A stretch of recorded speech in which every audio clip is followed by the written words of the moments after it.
তো আমরা যেটা বলছিলাম যে আমাদের এসএসসি পরীক্ষা চলে আসছে আর মাত্র 2 দিন বাকি। 2 দিন পর 3 নম্বর দিন অর্থাৎ মঙ্গলবার আমাদের পরীক্ষা। আমাদের হাতে মোটামুটি 60 ঘন্টার মতো সময় আছে। তো আমরা যারা যারা বাংলা এতদিন রেগুলার পড়েছি বা পড়ি নাই সেটা আমরা ভুলে আছে। এই সময়ে যদি আমরা ভালোভাবে পড়াশোনা করি তাহলে হয়তো এতদিন যে পড়াশোনা করি নাই সেটা আমরা কাভার করে উঠতে পারি। তো সেটার জন্য কী করতে হবে, আমাদের সিলেবাসের 3টা অংশ, একটা হচ্ছে উপন্যাস, গদ্য এবং পদ্য। তো আজকে যদি আমরা সবার আগে উপন্যাস নিয়ে আলোচনা করি, উপন্যাসের মধ্যে আমাদের প্রশ্ন আসবে মনে হয় 20 মার্কের অ্যান্সার করতে হবে। তো এই 20 মার্কের মধ্যে 2টা অংশ আছে, একটা হচ্ছে 3 মার্ক, একটা হচ্ছে কি 7 মার্ক, এরকম 2টা প্রশ্ন থাকবে।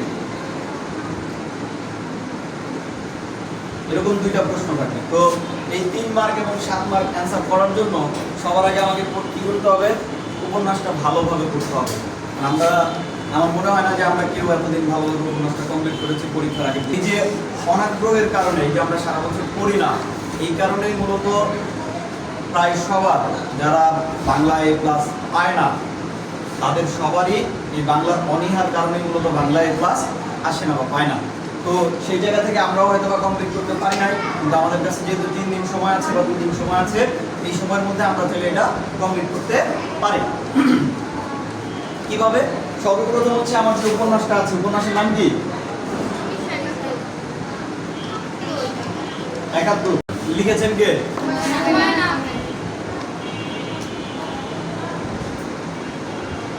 হুমায়ুন আহমেদ যে উপন্যাসটা লিখেছেন 1971 সম্পর্কে।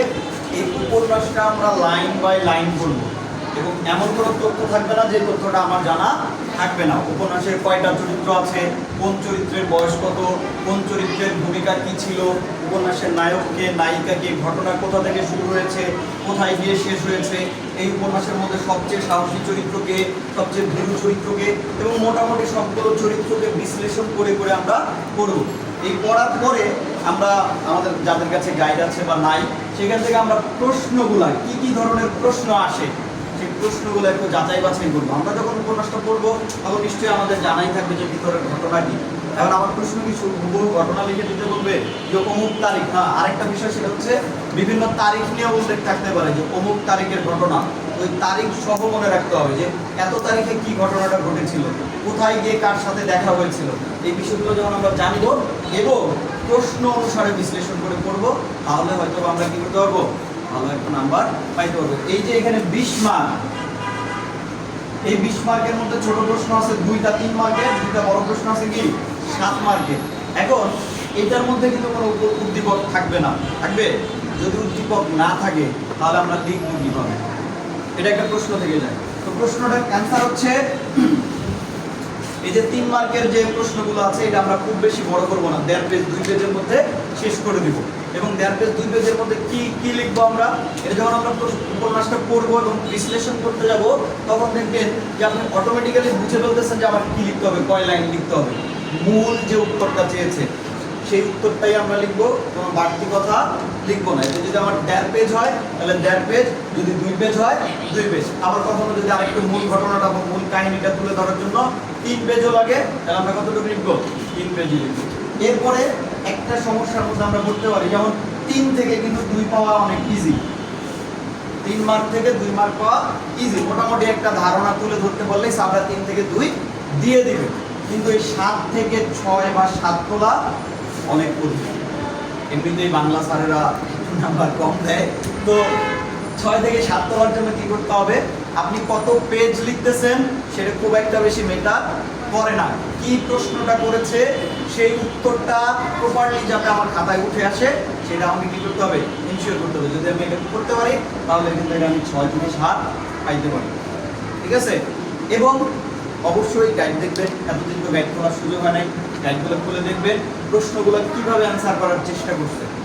প্রশ্নগুলো যেভাবে অ্যান্সার করার চেষ্টা করছে, এখানে কয়টা পোর্শন রাখছে, পোর্শন মানে কয়টা অংশ রাখছে, কয়টা অনুচ্ছেদে লিখেছে, প্রথম অনুচ্ছেদে কি লিখেছে, অ্যান্সারটা কি দিতে চাইছে। সাধারণত আমরা সৃজনশীলের মধ্যে কয়টা অংশ দেখি? 4টা, তাই না?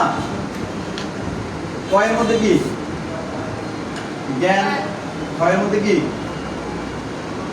অনুধাবন, গয়ে প্রয়োগ এবং ভয় কি সূত্র গণিত। কয়ের মধ্যে শুধু জ্ঞান, কয়ের মধ্যে কি শুধু জ্ঞান। যদি বলে যে 1971 এই উপন্যাসের লেখককে, আমি বললাম শুধু কি হুমায়ুন আহমেদ। আমি যদি এটা লিখি যে শুধু হুমায়ুন আহমেদ দেখি, অথবা লিখি 1971 উপন্যাসের লেখক হুমায়ুন আহমেদ, সবাই সমান নাম্বারই পাবে। 2 নম্বরে কয়ের মধ্যে কিন্তু জ্ঞান আছে প্লাস কি আছে অনুধাবন আছে, জ্ঞান আছে প্লাস কি আছে অনুধাবন আছে। এইটার মধ্যে এক লাইনে একটা উত্তর থাকবে, যে প্রশ্নটা করবে সেটার পক্ষে আপনি একটা যুক্তি দিবেন, এটা এক লাইনে একটা উত্তর শেষ, তারপরে আপনি এটা কি করবেন ব্যাখ্যা করবেন। তারপরে গয়ের মধ্যে 3টা অংশ, জ্ঞান, অনুধাবন, পরে কি প্রয়োগ। এক লাইনে অ্যান্সার করবেন, যে প্রশ্নটা বলছে সাদৃশ্য আছে কি নাই, মিল আছে কি মানে, যেটা হচ্ছে এক কথার উত্তর হ্যাঁ আছে নাই। এই হ্যাঁ আছে নাই এর উপর কয় মার্ক 1 মার্ক। পরে আপনি একটু ব্যাখ্যা করবেন, এটার উপর আবার কয় মার্ক 1 মার্ক। পরে আপনি এটার একটা সিদ্ধান্ত জানাবেন, এটার উপর আবার কয় মার্ক 1 মার্ক। টোটাল কয় মার্ক হবে 3 মার্ক। কিন্তু আপনি যদি ওই সেম ভাবে প্রয়োগের ক্ষেত্রে আরেক মার্ক অ্যাড হবে। কিন্তু আপনি যদি সবগুলো একটা প্যাসেজে লেখেন, তাহলে আপনাকে দিবে কত মার্ক 1 মার্ক। যদি স্যার দয়া করে একটু বাড়ায় দিলে দিল, না দিলে আপনার অফিসিয়ালি এখানে আপনার বলার কিছু থাকবে না, কারণ আপনি প্যাসেজ লিখছেন কয়টা 1। তো সেম একইভাবে এই 7 মার্কের কোশ্চেনের মধ্যে আপনারা আগে দেখবেন যে কি ধরনের লেখা আছে। এটা কি ভাগ ভাগ করে দিছে, অবশ্যই কিছু না কিছু অংশ আছে। প্রথমে কি করবেন, এক কথায় অ্যান্সার দিবেন, যে প্রশ্নটা বলছে সেটার পক্ষে বা বিপক্ষে। একটা জিনিস মনে রাখবেন, বাংলার ক্ষেত্রে যেগুলো আপনার চিন্তা ভাবনা করে লিখতে হয়, এটা পক্ষেও আপনার যুক্তি থাকতে পারে, বিপক্ষেও আপনার যুক্তি থাকতে পারে। তবে যেটাই পক্ষ নেন বা বিপক্ষ নেন, সেটার উপর একটা ভালো যুক্তি দাঁড় করাইতে হবে। দেখা গেল যে লামিয়ার পক্ষ নিছে, রাবেয়ার বিপক্ষ নিছে, কিন্তু দুইজনই চমৎকার যুক্তি উপস্থাপন করছে, তাহলে দেখবেন দুজনই 7 পেয়ে যেতে পারে, দুজনই 6 পেয়ে যেতে পারে। কিন্তু রাবেয়া পক্ষ নিছে, লামিয়া বিপক্ষ নিছে, যদিও ম্যাক্সিমাম মানে পক্ষের পক্ষে যুক্তি বেশি, বিপক্ষের পক্ষে যুক্তি কম, কিন্তু রাবেয়া ভালোভাবে লিখতে পারে না, লামিয়া ভালোভাবে লিখছে, তাহলে রাবেয়া কম নাম্বার পাবে, লামিয়া বেশি নাম্বার পাবে। কোনটা ট্রু এটা ম্যাটার করে না, কারণ যখন আপনাকে প্রশ্ন করবে, আপনি যদি ওইটার পক্ষে ভালো কোনো যুক্তি দাঁড় করাইতে পারেন যেটা যুক্তিসঙ্গত, সেটার ক্ষেত্রে আপনি কি পাবেন নাম্বার পাবেন। অর্থাৎ কি দাঁড়াইলো, এই ধরনের প্রশ্নের ক্ষেত্রে বা সৃজনশীলের ক্ষেত্রে আসলে কোনো ভুল উত্তর নাই, যদি আপনি কি করতে পারেন যুক্তি দাঁড় করাইতে পারেন। বুঝতে পারছেন? আচ্ছা, এটা হচ্ছে উপন্যাসের বিষয়। তাহলে আপনারা কি করবেন, সর্বপ্রথম আগে উপন্যাসটা পড়বেন ভালো করে, উপন্যাসটা পড়ার পরে কি করবেন, প্রশ্ন বিশ্লেষণ করবেন। প্রশ্ন তো মুখস্থ করার দরকার নাই, কখনোই করবেন না, প্রশ্নটা বিশ্লেষণ করবেন। আসলে প্রশ্নগুলো কি ধরনের প্রশ্ন আসছে এবং এগুলোর উত্তরগুলো কিভাবে লিখছে, আপনি এটা জানার চেষ্টা করবেন। এর পরবর্তীতে কারো যদি কোনো প্রবলেম থাকে, কোনো কিছু বুঝতে সমস্যা হয়, আমরা আগামী ক্লাসে ইনশাআল্লাহ আলোচনা করব।